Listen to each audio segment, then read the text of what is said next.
Intuition is something I've been getting very curious about in my own life. I was raised in a family that taught explicitly, implicitly, in all the ways do not trust your body, do not trust your emotions, trust an outside source, trust the experts, and especially as a woman, do not get carried away by what your feelings are telling you. Whereas you read an author like Daniel Goleman's book, Blink, and you find out there's actual scientific evidence that your body is so wise and knows things. Carla McLaren's book on embracing anxiety is genius.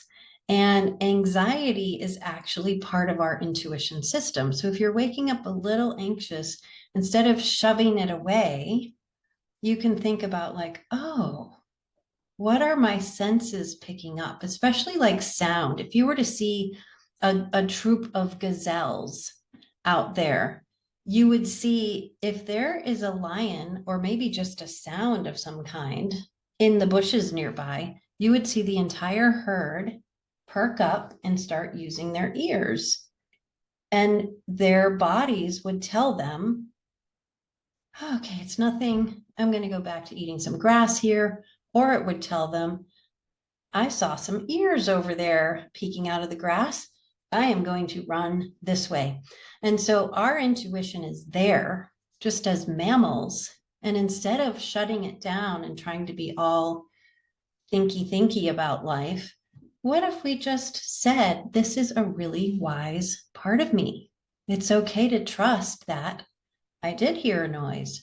I don't know what that noise is, but let me see how far away I can hear. What can I hear close up? What does that sound mean? And it's not about hypervigilance. It's just about saying, my body was built this way for a reason. It's helping me out. Let me get curious. In coaching, I see two errors. One is people just getting too in their head, too logical, too verbally based, and forgetting the heart contact and the body based contact that you can experience with a client. And the other is coaches who trust their interpretation of things without questioning it. And either one of those goes too far. So some people say, oh, my intuition is telling me that you're really upset about this, or whatever interpretation it is that you're going to make. And if you come out too sure of yourself about somebody else's body and interpreting what something means for them, you're going to go off track. So coaches, I would invite you to listen to yourself. What is my body feeling? Offer that to your client for potential exploration of maybe their body's telling them something the same or different. But whatever data you have is very useful, and you don't need to interpret anyone else's experience. They can have theirs. You can offer your intuition as part of the shared pool of knowledge and experience, and let your joint wisdom guide you in what's wanting to happen for them.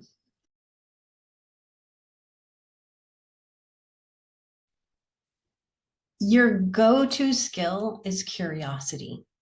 Just imagine, like, when you have one ear tilted up and your jugular vein is exposed, it's very difficult to have fear in that situation. Instead, you're going to be very attentive and very curious. And that's going to put you in a posture of wondering and openness to all the experiences. Another thing you might do is just do a quick body scan. I used to do body scans 45 minutes a day, twice a day, during the years that I was really struggling with panic attacks. And that was like a very serious, I wanted to do something about it. I wanted to understand and welcome my panic. I wanted to learn to be present in my body.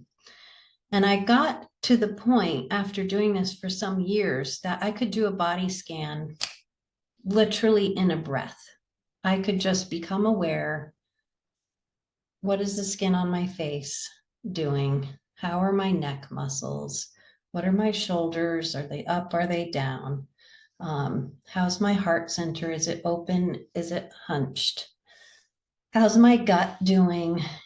Am I curling my toes? Just run through the whole thing and get curious, wonder, what is this body telling me? And enjoy your body as a close, close friend. It's going to be with you your whole life. It's going to be sending you messages. Your gut, your heart, your brains, and all the rest of your body are in constant communication. So the more you can enjoy listening in and observing and appreciating the conversation, the better off you'll be.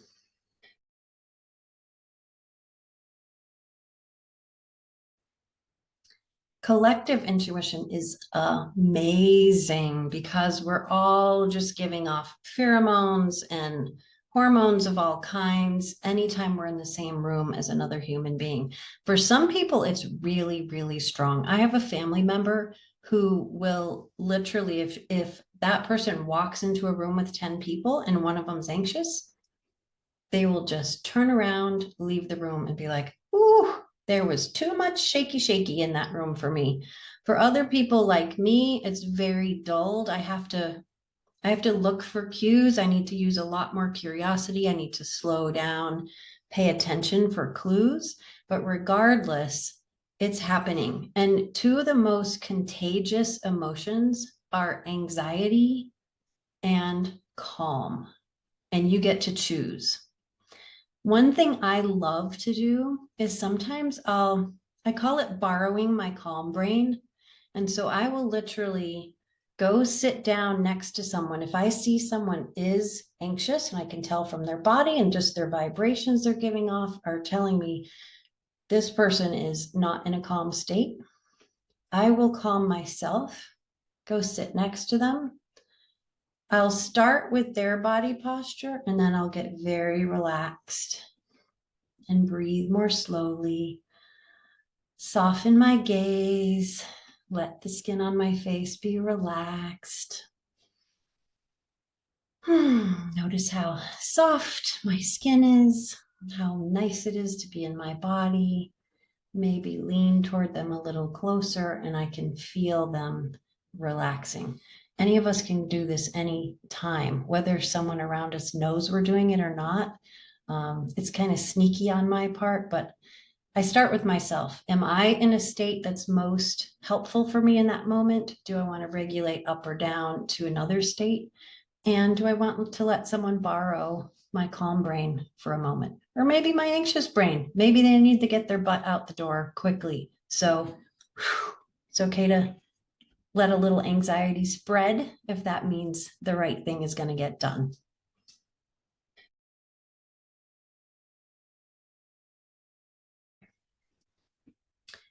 If you are neurodivergent or have extra sensitivity, your body maybe handles cortisol and adrenaline differently. Maybe once you get a cortisol spike, which could happen early in the morning, for example, it might take a longer than your neurotypical person to get back to a calm state. I would say use it to your advantage. Do not judge yourself. Just consider yourself like if there's a canary in the coal mine, you're going to be the one who senses danger just those few seconds earlier, or you might be thinking 4 steps ahead of the average bear. And so give yourself a lot of kindness about it. Your intuition is just as gorgeous and valuable and strong as anyone's. It's okay to speak up. You don't have to be right, but you can be really curious about what you're feeling, what you're experiencing, communicate it, and trust that it's got wisdom to share.